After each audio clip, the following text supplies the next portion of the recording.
So, what happens when a single choice forces you to defy everything you've ever been taught? We're about to dive into a story where one single act of compassion could either save the world or, burn it to the ground. Okay, so let's start with the absolute law of this land, a decree that's been practically branded into the mind of every citizen.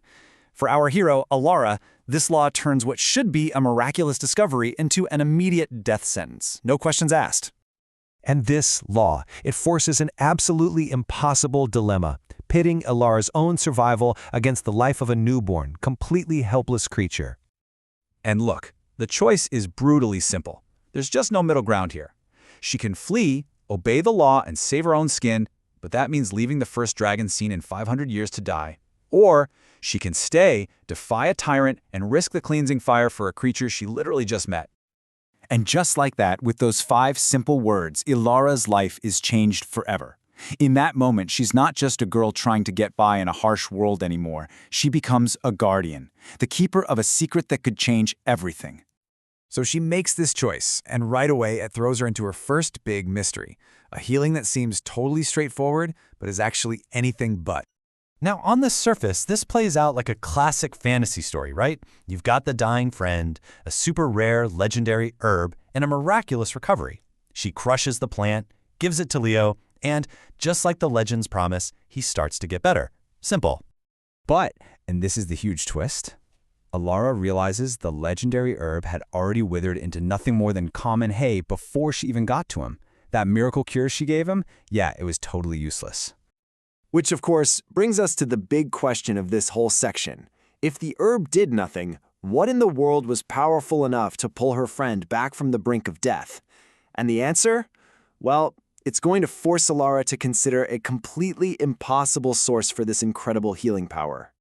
So she's made her choice, she's stumbled onto this crazy mystery, and boom, she's hit with the very real, very dangerous consequences of hiding a mythical creature. And the very first thing she does is give him a name. Not some grand, epic name from the old tales, but a personal one, Hoilin, which means shining scale. You gotta understand, this isn't just a label. It's an act that cements their secret connection. It makes it real. All right, her next problem is a bit more, normal, but just as important. What in the world does a baby dragon eat? The stories talk about them devouring gold and gems, but the reality is a lot trickier. She tries literally everything she can find, but Hoilin turns his nose up at all of it.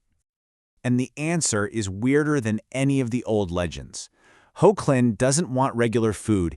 He survives by eating the glowing crystals that line the cave walls, consuming what the book calls earth energy.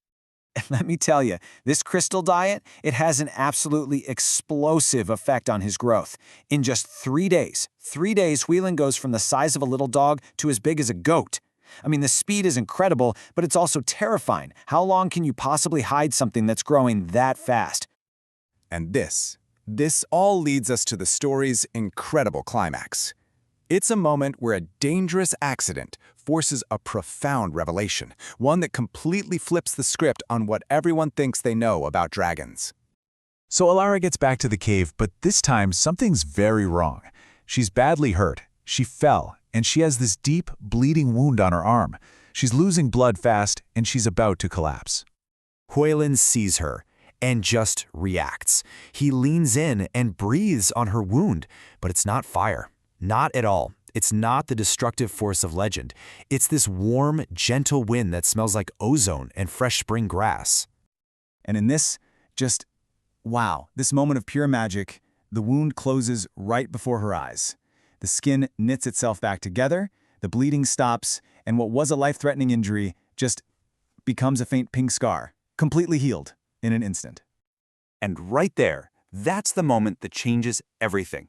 For centuries, the world has been terrified of the dragon's fire of destruction, the power that burns.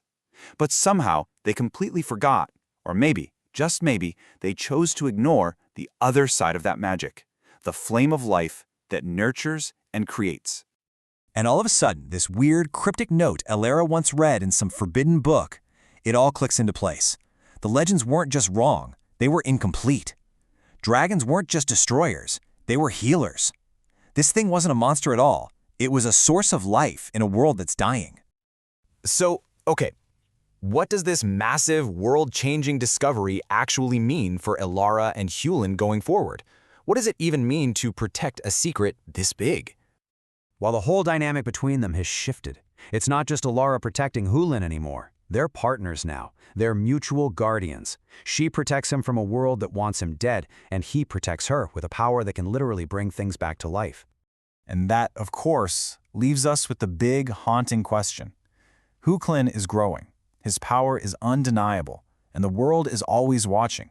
In a society that's been built on a lie, how long can a truth this powerful really stay a secret?